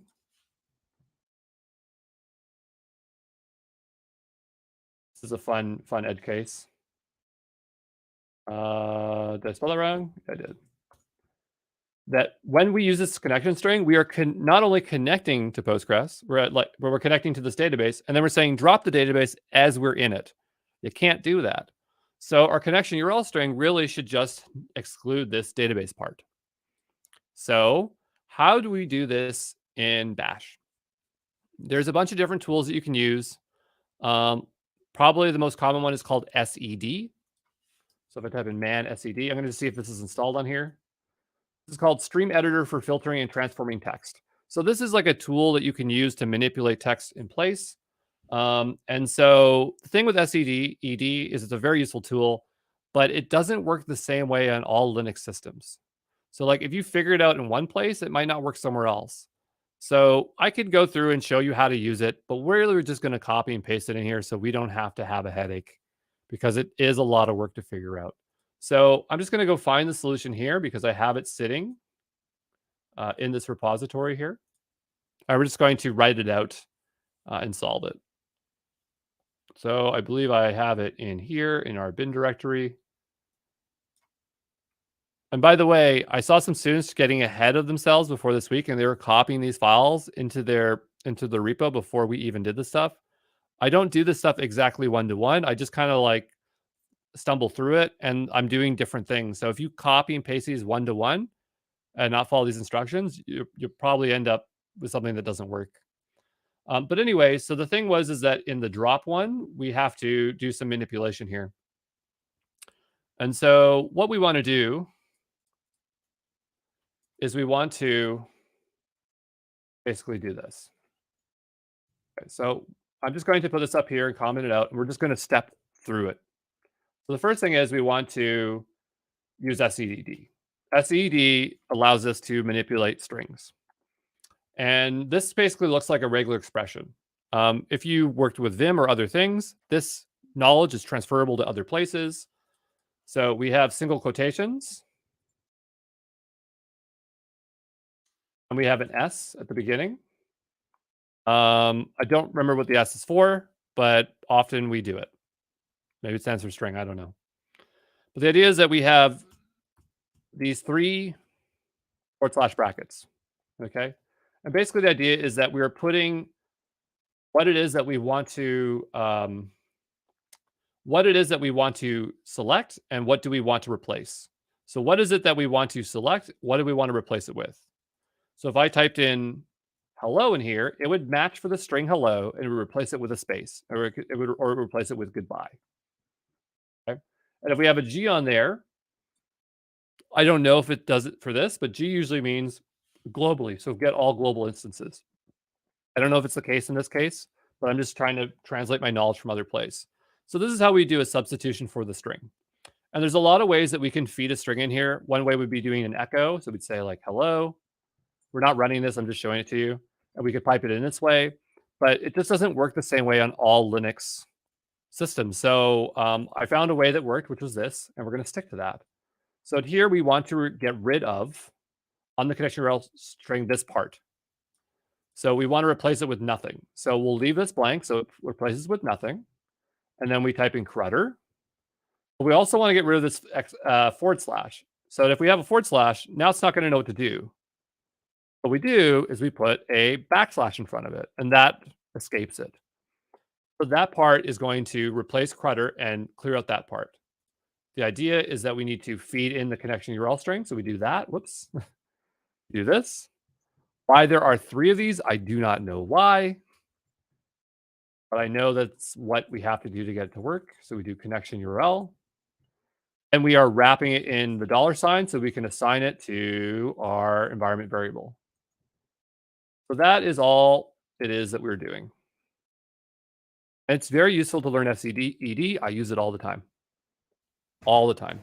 What's funny, I just learned that this week because I was using AWS CLI to create parameter stores. It was great. These tools just keep cropping up, and they definitely pay away. So what I'm going to do here is I'm just going to go ahead and delete this line and take this one because I know it works. I don't want to debug it, so just go grab it. People need it. I'll dump it in the chat here. Okay, make people's lives easier. Here I have to copy this, paste it here, because this is actually what we want to connect to. And so basically what we're doing is we're feeding in this. Okay. And just so we can see what we're doing, I'm going to put an echo here and just say db create, or this is db drop. Okay. I'm going to type in clear here. I'm going to go back up here, and we're going to try drop, and it dropped. So if you're able to get your database to drop like me, I'd like to see a plus 20.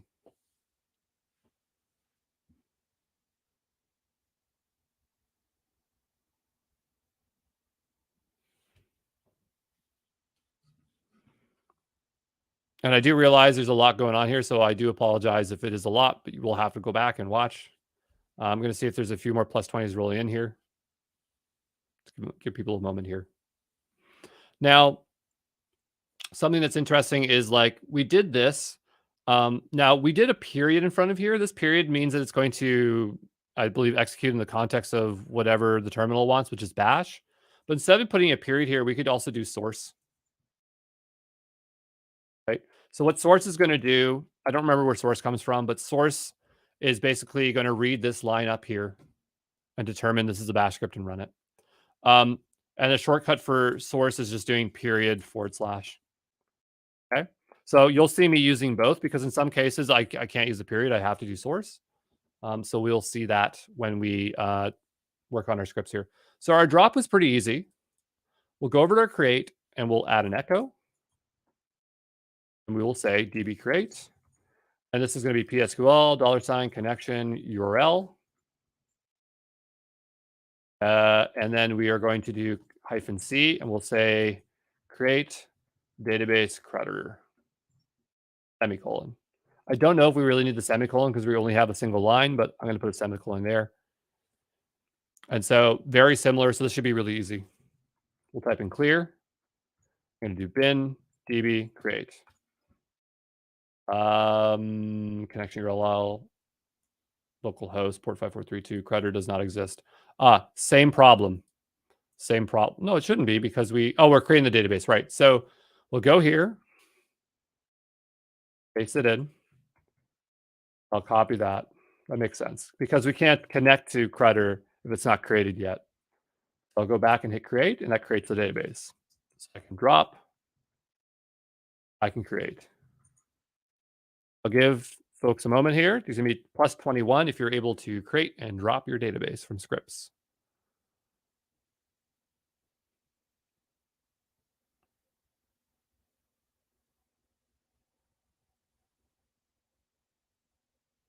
Okay, we got a few plus 21s. And all we're really doing here is copying the contents of this and changing this drop to create. So yeah, if I literally copy this one and paste it in here, you can see that's the only difference. That is just creating create here. Okay. Same thing. So now we have those two in place. We'll go to our schema load. So for this, we'll type in, well, I'll put an echo in here so we can see what we're doing. TB schema load. And I'm going to place in here PSQL $connection URL because this time we do want to connect directly to our database, and we'll put creditor here. This is kind of weird. I thought that we would have it with the no connection database URL because whatever, but out of edge case, Bacon, I found out that you had to do it this way. We'll do this, and then we want to feed it. So now here's the next thing is like, we're in this file, but how do we specify this directory here? So like, is this file, like when we run it, is it in the context of where this file is running is in the context of where this file lives. Like, what do you put here? Because if you put in db schema SQL, is that going to work? I don't think so. So what I'll do is I will try to run this file now and see if it loads the schema. Oh, it did. Okay, so that's great. But I guess the question is, would that work if I did it a level up? So what I'm going to do is just go here and type in db drop, db create, and I want to go up a directory. So I'm now in the root directory here. I'm going to try executing the script from here now. So if I do it from here, backend flask bin db schema, does it still work? There's no file found. Okay, so the thing is that it's executing relative to where we are, right? So in here, I would have to then have backend flask, right? And we don't want to have to do that. We want to always know where it is. And so this is where we need to get the path, like the path of where this is, this file, as opposed to having the relative path of where we're executing. So what we can do is we use real path. A real path is going to tell us the path of this file. So if we type in real path, it's going to echo it out. See what we get here. This is like a bash command or bash function here. I'm going to execute this again and see what we get. It looks like I spelt it wrong. Let's go take a look at my code. I never remember what this is. I always copy paste it, so I don't feel bad doing it. So here it is. It is real path. Maybe we have to give it a parameter. Yeah, maybe we have to give it a parameter. So I'll do this. See if I can do that. I might have to wrap it like this first. It did work? Okay. So if without that, let's go back here. I guess real path needs a parameter. I'm going to just hit up again. Notice that it printed out exactly where the file is. So we can use this as a way of figuring out the where this file is. So what I can do here is I can do $. And what we can do is say like schema path, where the path of the file is. So from here, it is one directory up. So I'll put a period here. And then I can do db schema.sql. And then we can just echo out the schema path. See if that works. Command not found schema path. Sometimes it doesn't like if there's spaces in between, so I'll do that. Yeah, now it works fine. So if you look down here, put this up here so we're not confused. Run this again. Type in clear. You'll notice that we have the full path here. db schema load, workspace schema. I'm not sure why it's cutting off here though. Oh, no, that's not it. Yeah, workspace db schema path. So maybe we go one back here. Sorry. There we go. So you just play around with it till you get it. So now it's giving the path workspace, AWS creditor. This is the absolute path where this file is. And so now what we can do is pass this in here instead. But it's really useful to use real path for this stuff just to make sure things are where you think they are. So I'll do that a lot in bash scripts. I'll use real path and set these environment variables locally. So if you are following along, and again, if you're really stuck, you can go over here. I have it right here, right in that code, in that where that stuff is. Okay. So can I get a +22 if you're able to execute this with schema path?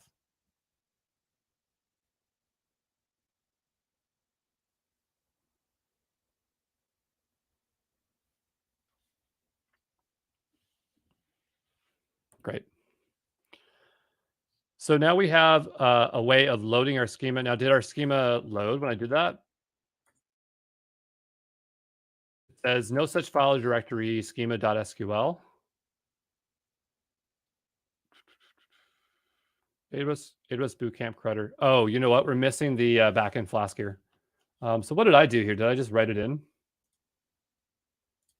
I did this.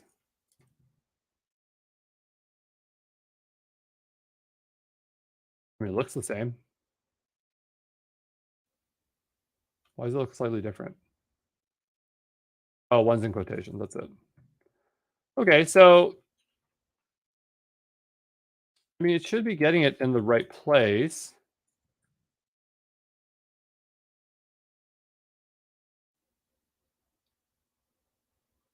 Yeah, shouldn't matter. It's because I clicked on this Baker. That's why I'm over there. So anyway, I'll go here and I'll just try to execute this again. So we'll do bin. Where is it?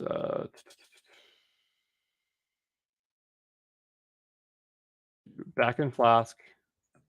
Bin. Diva schema load. File directory.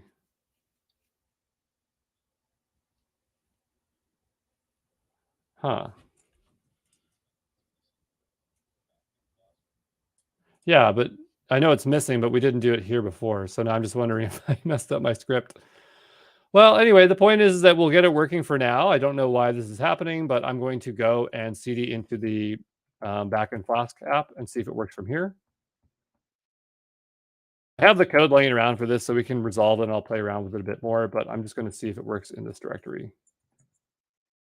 It does. Okay. So for the time being, we'll work in this folder here, but I'll go fiddle around and figure out the pathing because there's more to it. So if you're CD'd into the backend Flask folder and you execute this, does it work? Give me a plus 23 if it does. If you're getting connection string URLs like this, it's probably what Postgres isn't running, or your connection URL string is wrong.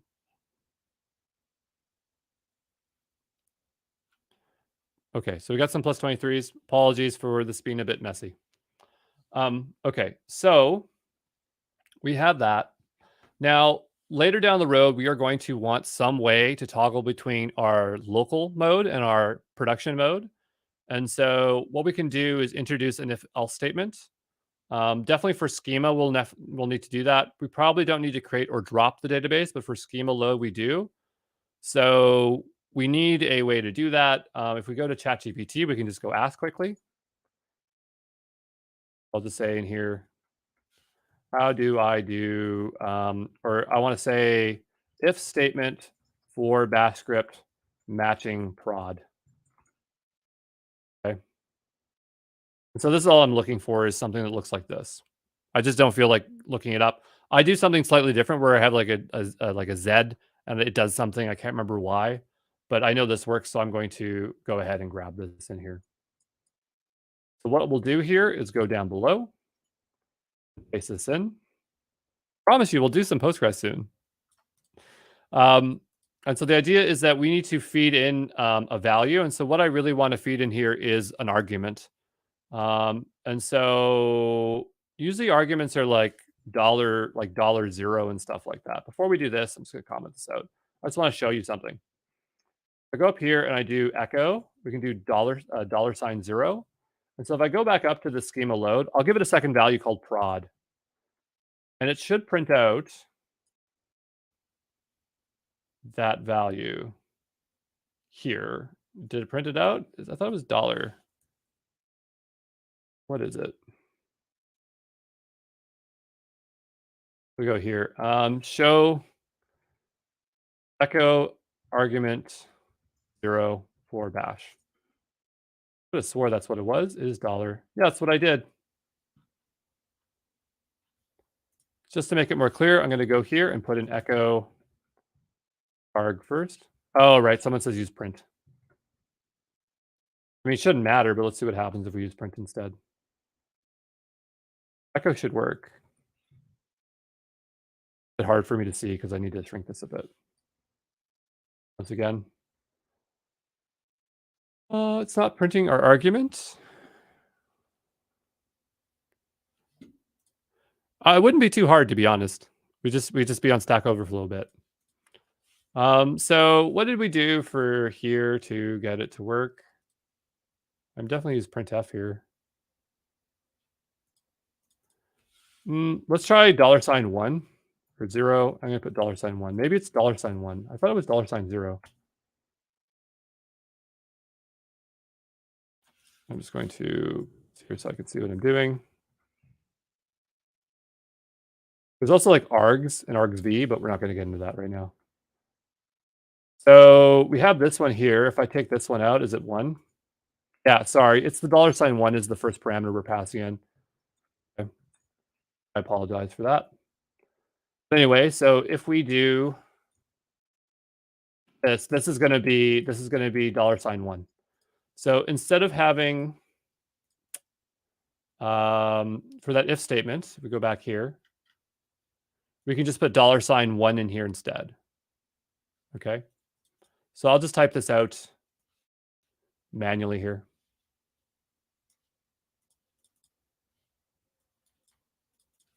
So instead of that, what we'll do is we'll do if square braces, semicolon, then else if. For this, we will use, phi. I don't know why it's backwards like that, but that's how they like to do it. But the idea is that we want to set a connection URL depending on if it is one or the other. So I'd just say like on URL here. And the idea is that we can say connection URL in one case. And then the other case, we can do prod. And we can even echo saying like using production key. And then down below here, we can just do on URL.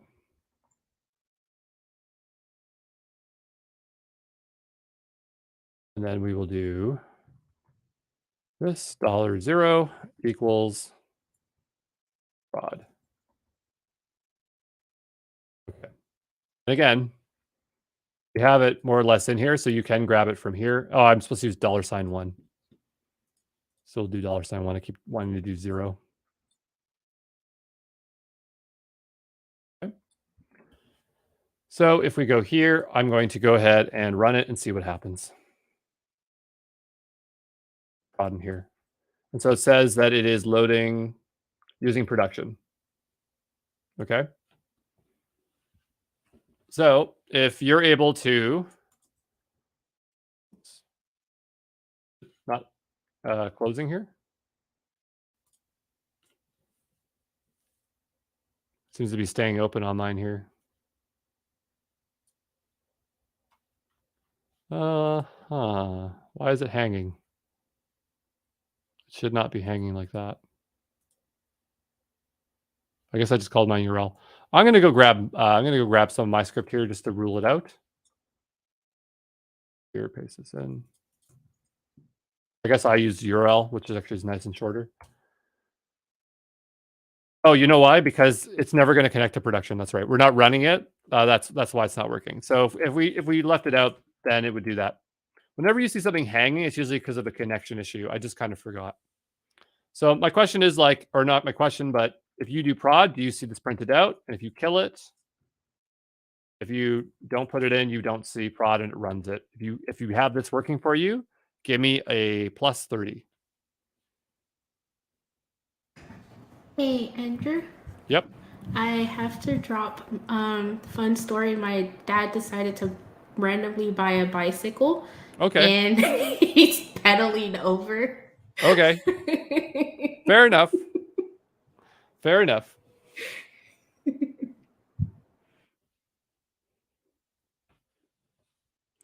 Okay. So now you're just stuck with me. So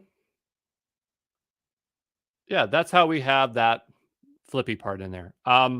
We don't need it for drop. We don't need it for create because we aren't going to ever be dropping or creating the database on production. It's not something we'd normally want to do.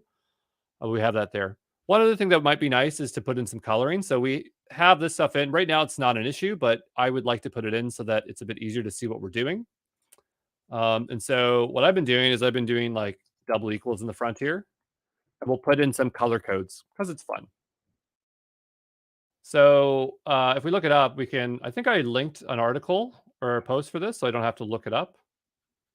Color coding, colors, here it is. How to change colors in the echo input.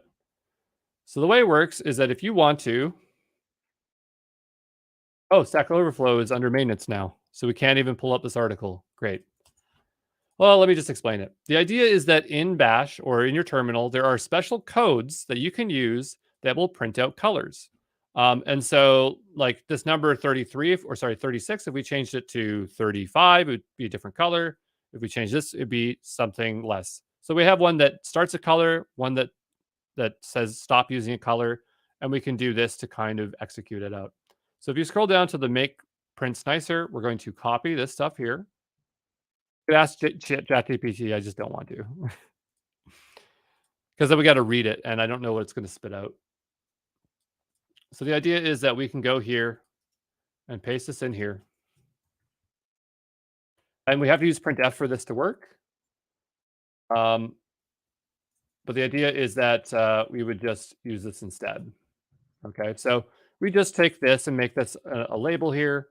We're going to make this cyan. This is going to be no color. Okay, and if I go back up to here, enter, now we get this beautiful color. So if you can get this beautiful color too, give me a plus 31. A plus 31.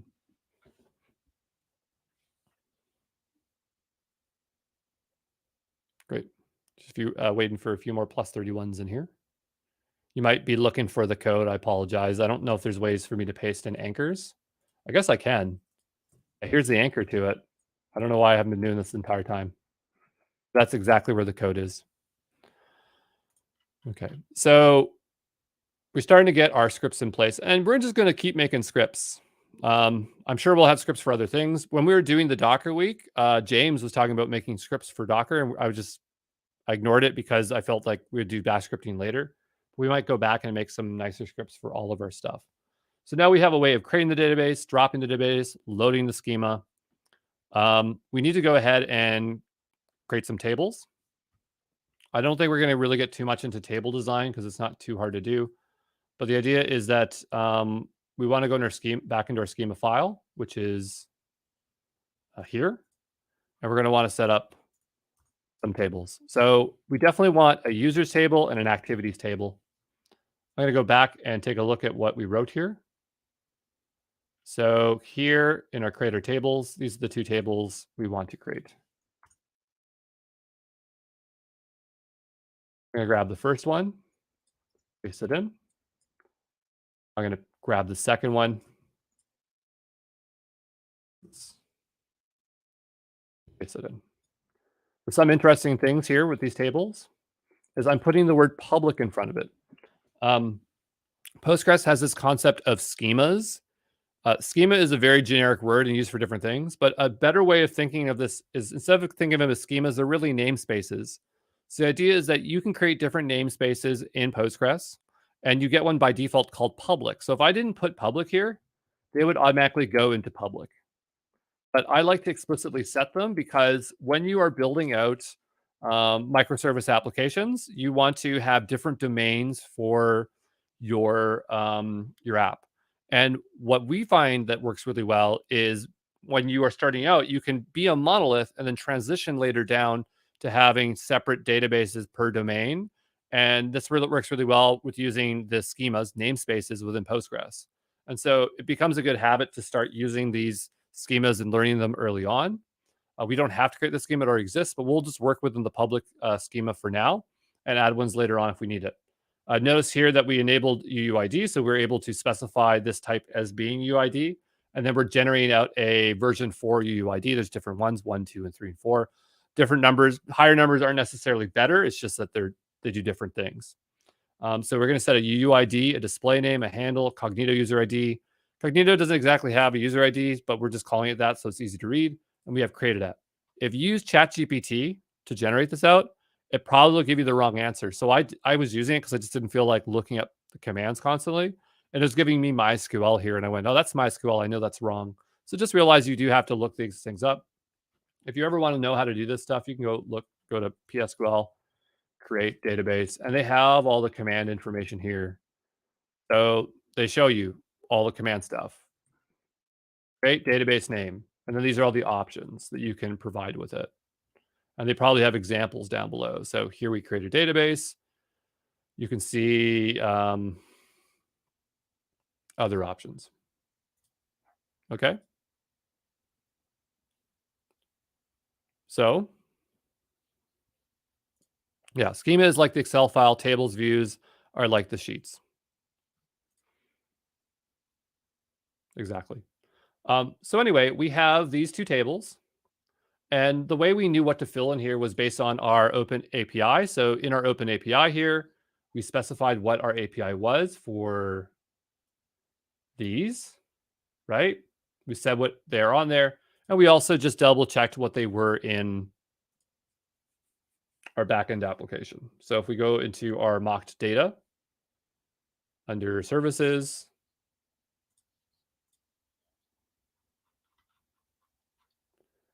if you go here,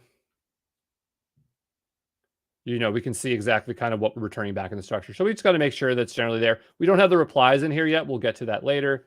And I think somebody has noticed one of my traps. There's a comma missing here. Put that in there. I'll stop the people that copy and paste. Okay. Okay, so we have the users table in, we have the activities table in. We want to go ahead and create these. Notice that I put these in, but if we try to create them more than once, we're going to run into issues. So we probably want to drop these tables before we create them. So I'll just look it up here. We'll say how to force create tables in PSQL. Because again, I want this to always be able to run. Usually I drop the table first, but for any reason, if we had to run it again, I'd like to force them over. So I'm just looking for a quick answer here. Create table if it doesn't exist. Oh, we can't check Stack Overflow. But there's two ways of doing it. We can say don't create the table if it already exists, or definitely drop the table. So what I want to do is say drop table if exists, and then it's probably public users like that. I think we wrote it in here. So yeah, it's right here. So drop table if exists. So that's what we're going to do. We're going to take that and we're going to put it above. The order does matter. So notice I'm tricking you up because I put it down below. Okay. And see these things where it says run SQL in Gitpod? It's for MySQL. It's not for Postgres, which is very frustrating. I wish it would work for Postgres. I can't figure out how to change it. So since I'm the only one here, I'm just going to get my face out of the way. So anyway, the idea is we will drop these if they exist, and if not, they will create them. So let's go ahead and run those. Pick up prod because we're running it locally. They created the two tables. Notice it just gives us notices. That's totally okay. Oh, you know what? We didn't create a script for connecting. So give me a +25 if you're able to connect there. And I'm going to just start getting started here on a new file called dbconnect. And we will go ahead and make a dbconnect file so that we don't have to keep typing stuff in here. So I'm going to go here, type in PSQL, and we'll just put connection URL. You have to do this, by the way. And we don't need to put an echo here. And then I'm going to do a chmod on this. U plus X. Sorry if I'm going fast. It's because we are almost out of time, and I know you can go back and watch this video. So we'll do that. And so I'm going to test to see if my dbconnect works.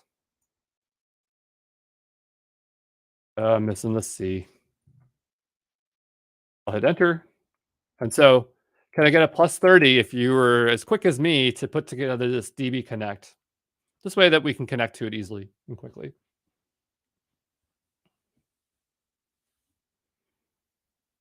Yeah, things go pretty quick. So I just wanted to go in here to see if the tables are there. So I'm doing, what is it? \DL for tables, list the tables. Let me go back here and check. What did we say this was? I used to know these off the top of my head. -DT. DT. And so you should see the tables there like that. You could create all these commands if you wanted to, but if we wanted to do the -C, we could do this stuff. But you should see these two tables. So if you're able to see both these tables, if you're able to create the dbconnect, give me a +35 if you're able to confirm connect in and confirm that you can see these two tables. Back at +23, that's funny. I'm looking for a plus 35 if you can see these two tables. Great, I see some 35s. So what I want to do just before anything else, I want to quickly create our schema. So I'm going to create a new file here. I'm going to call it db schema, or not db schema, db seed, because we want to seed some data in here. I'm going to go here, grab the bash command, paste it in, and we want to load in data. So it's very similar to our schema load file. So what we'll do here is we will grab basically everything in this file, schema load one. And instead of doing schema path, we're going to just change this to seed. So just say, oops.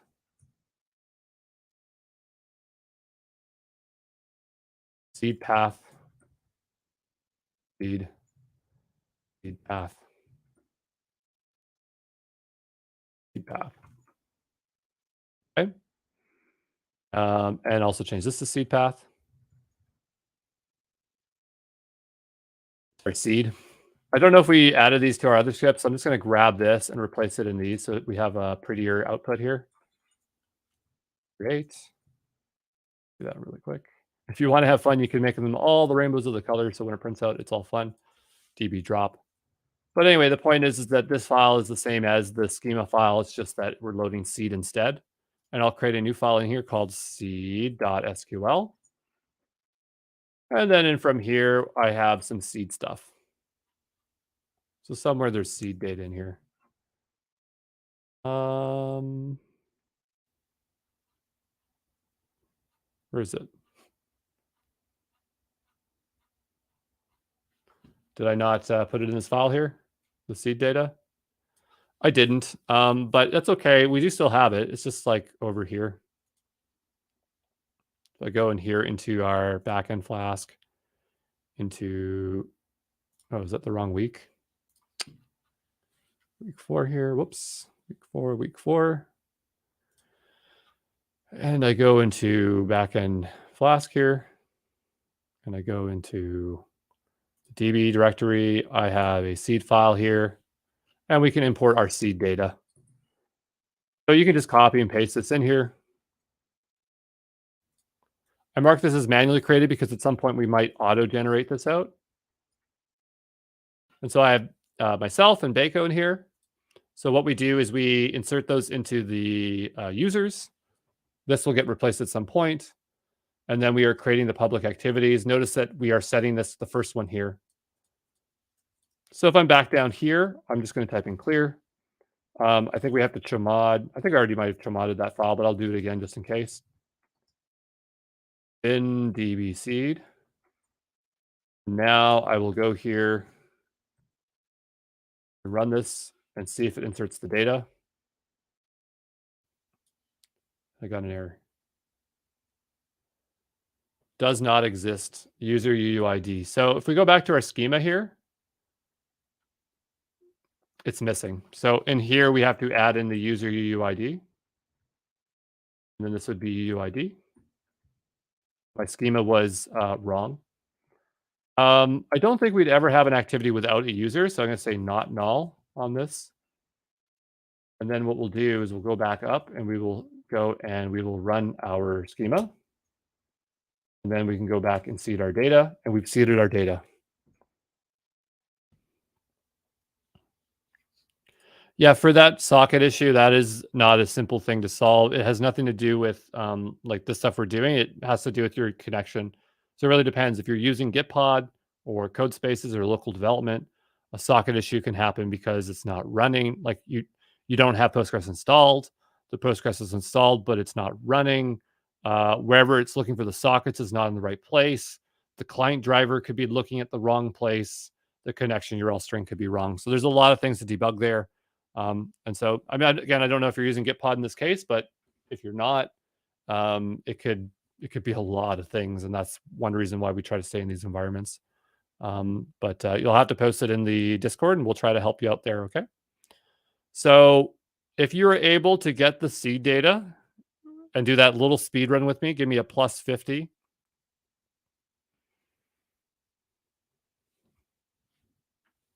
If you are completely Completely lost. Give me a negative 100.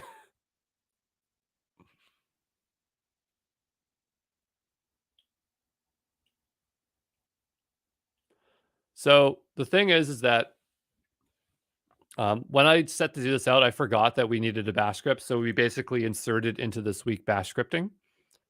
So I realized that we are squeezing a bit more. I haven't really decided on setting any kind of homework challenges. I don't think I set one last week because it was so hard. I mean, I might have had some in there, but like for these weeks where it's really, really hard, I just won't suggest homework challenges just because I don't want people to overburden themselves.